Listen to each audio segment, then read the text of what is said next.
chavales, mirar esto. Siri, ¿cuánto es 0 entre 0? Imagínate que tienes 0 galletas y las repartes entre 0 amigos. ¿Cuántas galletas le tocan a cada amigo? No tiene sentido, ¿lo ves? Así que el monstruo de las galletas está triste porque no tiene galletas. Y tú estás triste porque no tienes amigos. ¿Qué os parece? Porque tengo hambre, pregúntale dónde hay un super, anda. Siri, ¿dónde está el súper más cercano? El más cercano es Núñez Maestro. En un mundo donde la tecnología domina nuestras acciones, resulta difícil separar las habilidades humanas de la inteligencia artificial.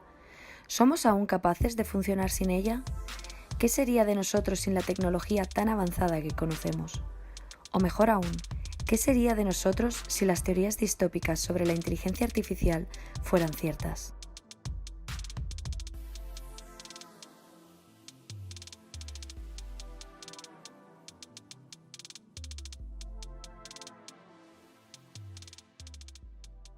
Entendemos por inteligencia artificial aquella perteneciente a máquinas y sistemas informáticos que simulan una o varias funciones cognitivas típicas del ser humano. Un ejemplo de este tipo de inteligencia sería el famoso test de Turing. Alan Turing diseñó una prueba a través de la cual una persona debía intentar identificar si estaba teniendo una conversación con una máquina u otro ser humano. Este test fue superado por primera vez en 2014, cuando un ordenador consiguió convencer a gran parte del jurado que era un adolescente ucraniano de 13 años. Si somos capaces de transferir a una máquina capacidades como el aprendizaje o la inteligencia, y además ésta es capaz de hacerse pasar por otro ser humano, ¿podrán llegar a reemplazarnos en un futuro? Quizás lo que nos diferencia aún son dos cualidades que resultan casi imposibles de implantar por ahora: la conciencia y las emociones. El problema es, porque hay que ser muy práctico con esto, el problema es qué es la conciencia. Sabemos qué es la conciencia, y la conciencia es un tema muy apasionante. La conciencia es darnos cuenta de lo que está ocurriendo y no es un problema filosófico desde los principios de la filosofía, y que Descartes presumió muy bien como el problema de la relación entre mente-cuerpo, ¿no? Como el cuerpo, como el cerebro genera la mente. Bueno, es un problema que no sabemos ni cómo abordar, probablemente sea el problema más complicado que tiene la ciencia hoy en día, ¿no? Así es que, ¿cómo vamos a poner la mente en una máquina si no sabemos lo que es la mente? Teóricamente no veo ningún problema fundamental, es decir, porque bueno, no es que el cerebro humano o los humanos seamos una cosa rara, excepcional, por lo tanto podría ocurrir. En la práctica le queda una enormidad. No sabemos ni cómo abordar el problema de la conciencia como para generar máquinas conscientes. Hay varias vertientes de investigación. Por un lado se intenta entender qué es la conciencia humana, porque no se sabe muy bien qué es lo que es ni cómo definirla. Así que intentar replicarla en máquinas es imposible si no sabemos exactamente qué es lo que es. Sí, lo que se está intentando hacer es intentar agrupar más mecanismos humanos, como es las emociones, la atención, la imaginación, para que de alguna manera la conciencia sea algo que emerge de todas estas características. Las cosas van muy rápido en este sentido, más de lo que creíamos al principio. De hecho, creo que el problema más allá de este está en regular éticamente hasta dónde puede llegar una máquina o un robot o lo que sea, hasta dónde puede llegar en cuanto a la interacción también humana. Y yo creo que el tema de sentimiento es algo muy complejo desde el punto de vista del ser humano, porque involucra muchísimos aspectos, ¿no? Si me pongo en plan absolutamente científico, pues te diría que hay mucho de química en ello, hay mucho de un montón de cosas que nos están ocurriendo alrededor, que a través de nuestras propias interfaces, como son la piel, que sentimos, la temperatura, la vista, todos nuestros sentidos, pues influyen en lo que al final acaba produciéndose dentro de nuestro pensamiento, que supongo que tendrá mucho que ver con ese sentimiento, ¿no? Y luego están las sensaciones, es decir, todo lo físico que nosotros sentimos influye también en el camino hacia arriba, hacia el cerebro, ¿no? Y eso a una máquina le va a costar muchísimo tiempo seguramente desarrollarlo a un nivel como el que podemos tener nosotros. Aunque hoy en día sea casi imposible imaginar un mundo de máquinas conscientes de sí mismas, no hay duda que la inteligencia artificial avanza a pasos agigantados. Tanto es el salto que algunas máquinas comienzan a desarrollar su propia línea de pensamiento, como sucede con DeepMind, que fue creada por Google con la intención de vencer a los mejores jugadores de ajedrez del mundo. DeepMind lo que hizo en diciembre fue, pues nada, que le dieron las reglas básicas del ajedrez. Entonces, con una serie de redes neuronales que esta máquina tenía, pues simplemente con las reglas básicas empezó a jugar contra sí misma y desarrolló pues durante unas cuantas horas millones de partidas. Eso lo puede hacer porque es un procesador súper bestial, ¿no? Y desarrolló millones de partidas jugando contra sí misma para ver cómo se jugaba el ajedrez. Y cuando terminó estaba preparada para jugar contra otra cosa, ¿no? En este caso le pusieron a jugar contra otra máquina. Le pusieron a jugar 100 partidas, hizo tablas, o sea que empató en 75, una cosa así, y ganó las otras 25, lo cual es una paliza absoluta. Para mí es un ejemplo de lo que puede llegar a hacer la inteligencia artificial, porque en este caso a DeepMind no le dieron las formas de pensamiento del ser humano, sino que simplemente le crearon unos circuitos neuronales para que ella misma lo conectara interiormente y desarrolló una serie de metodologías o aprendizaje absolutamente propio. Ya, ¿qué te pasa? Estás muy callada, ¿no? No sé, es que me parece todo absurdo. ¿Qué todo? Sí, tío, todo, no sé, que hemos quedado nosotros y os ponéis a hablarle al móvil, que es que parece que la gente no importe.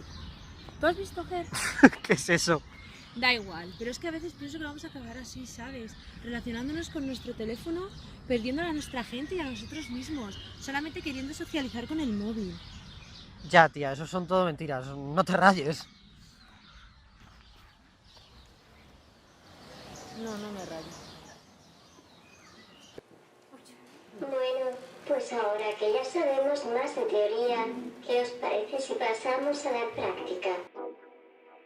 Esta fusión de habilidades humanas e inteligencia artificial no solo funciona para generar máquinas cada vez más inteligentes, sino que el ser humano también se beneficia de estos avances. En 2004, Neil Harbisson fue reconocido como el primer ciudadano cíborg del mundo. La antena que lleva implantada en su cerebro y que le permite ver el color a través de frecuencias sonoras no le permitía conseguir su pasaporte, puesto que debía deshacerse de ella para que no apareciera en la fotografía. Alegando que esto era ya parte de su cuerpo, consiguió el visto bueno del gobierno británico y obtuvo su carnet de ciudadano cíborg. Aunque suene a trama distópica de una película de ciencia ficción, este caso es real y no solo queda ahí. La Fundación Cyborg, que él mismo creó, ayuda a muchas personas a dar este paso hacia el futuro.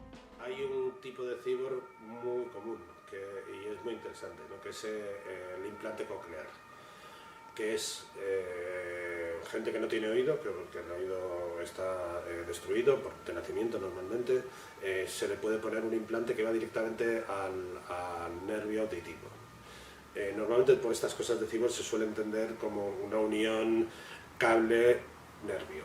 Que las cosas que hago, por ejemplo, en mi campo para discapacidad visual están relacionadas con visores que en algún momento seguro se pensaron para pilotos de avión de guerra que tienen que tener ahí su información, pero nosotros los podemos aprovechar pues para que la gente que tenga resto visual potencie la visión que ha perdido. Se está haciendo un poquito de investigación. Yo de lo que tengo conocimiento son algunos implantes neurocerebrales para intentar añadir lo que son más conexiones al cerebro y que todo se procese más rápido. Hace unos años hubo un boom de implantes en el cuerpo, como son los chips de Ferri para estar conectados con la casa. Va muy despacio, sería muy deseable, por ejemplo, lesiones medulares, cosas de ese estilo. Eso sí que me parece que es un avance muy importante, que ojalá hubiera una investigación mucho mayor y que ocurriera y va a ocurrir, que está ocurriendo. Eso no pensar, me voy a poner un chip de memoria implantado en el cerebro que me va a dar mucha más memoria, eso no. Pero cosas más sencillas y muy útiles yo creo que sí están dándose y se darán más. Otro avance en esta línea es el mind uploading. Las corrientes transhumanistas contemplan que en un futuro no muy lejano, la muerte del ser humano llegará a su fin. Afirman que nuestra conciencia, recuerdos, conocimientos, podrán ser volcados a una memoria externa de forma que, aunque el cuerpo sea temporal, la mente se hará eterna. Me parece algo muy complicado, pero en el mismo momento en que la humanidad sea capaz de copiar su mente en una máquina, no se está llevando a sí mismo a la máquina, sino lo que está haciendo es creando como un clon de sí mismo. A partir del momento en que se realiza la copia, es un ser totalmente independiente que va a evolucionar según cómo se desarrolle, cómo interactúe con el entorno.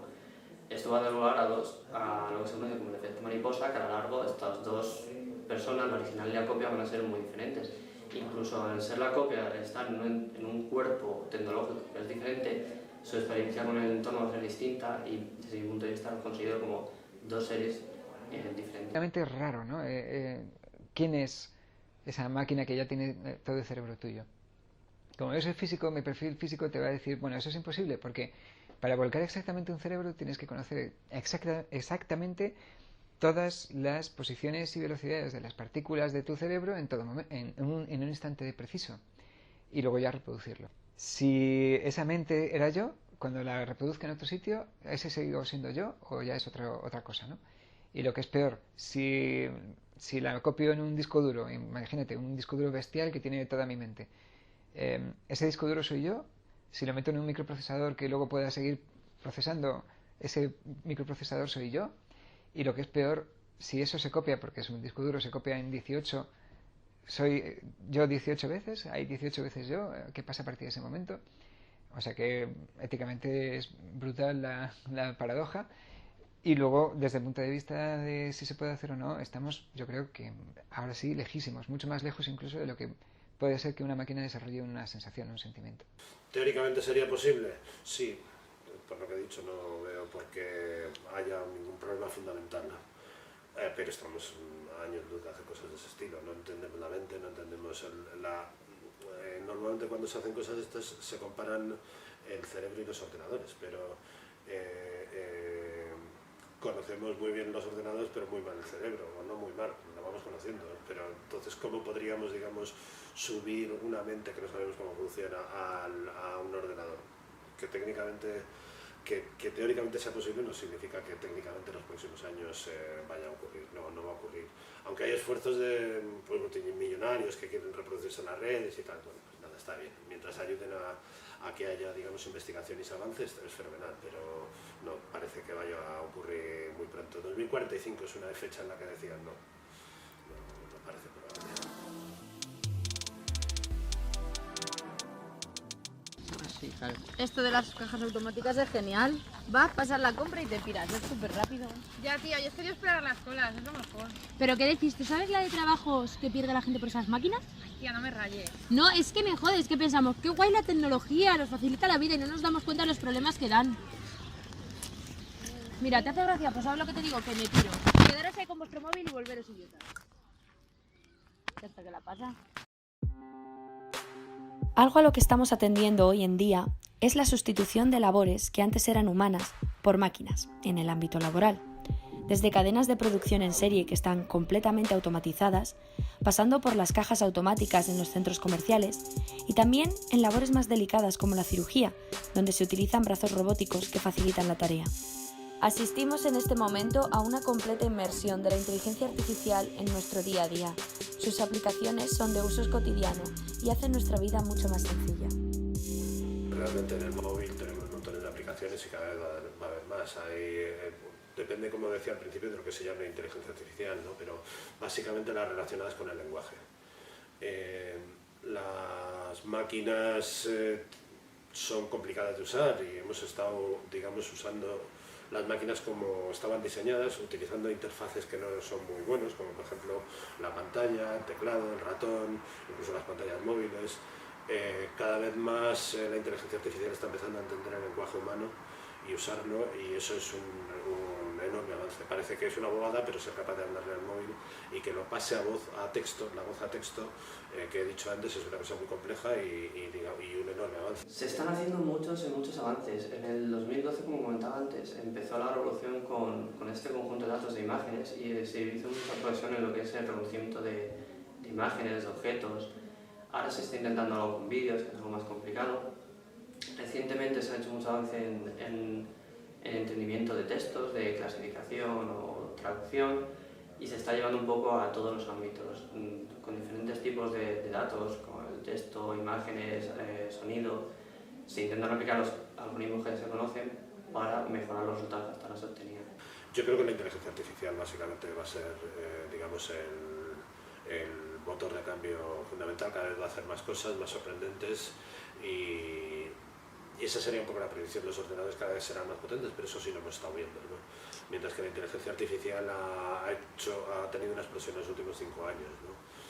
¿Y qué más áreas? Pues bueno, el Big Data, el tratamiento masivo de datos, cosas de este estilo, ¿no? Y fundamentalmente que los ordenadores serán cada vez más compañeros o fáciles de usar por los humanos. La realidad es que no puedo hacer una predicción porque no sabes qué va a ocurrir. Muchas veces hay algo que es disruptivo y que a partir de mañana por la tarde cambie completamente el estado de las cosas, ¿no? Pero lo que es cierto es que lo que ha ocurrido últimamente con la inteligencia artificial en el tema, por ejemplo, que os he contado de DeepMind y de su forma de pensar relacionada con el ajedrez y demás, muestra a las claras que si alguien es capaz de generar un algoritmo completamente diferente de estructura de pensamiento y esa máquina es capaz de, por sí sola, aprender de una manera absolutamente diferente, probablemente nos esté mostrando un camino absolutamente diferente que nosotros no hubiéramos imaginado abrir. ¿Eso se acerca al genio? No, simplemente se acerca a una forma diferente de pensar a la que tenemos nosotros. Creo que los caminos van a ir por ahí, es decir, necesitaremos en un momento dado que ante problemas muy complejos, máquinas como estas nos puedan ayudar a tener un enfoque diferente. Ey, tía, ¿qué te pasa? No te enfades. Es que tengo miedo. No quiero que me sustituya una máquina a la que le han puesto un software. No quiero valer menos que un robot. Venga, tía, ven, siéntate, anda. Es que ves demasiadas películas, en serio. Eso solo pasa en el cine. No lo sé, es que yo lo veo así. Veo que se nos está yendo de las manos. Vamos a vivir en un mundo por y para el móvil. ¿Y si acabamos viviendo en un mundo tecnológico? ¿Me asusta? No parece que estemos tan lejos de la fusión entre hombre y máquina. Por ahora nos apoyamos en la inteligencia artificial para mejorar o facilitar algunas funciones. Pero si ésta sigue avanzando en campos como la conciencia propia y nosotros seguimos robotizando nuestras habilidades naturales, ¿qué será del ser humano? ¿Tendría sentido este concepto?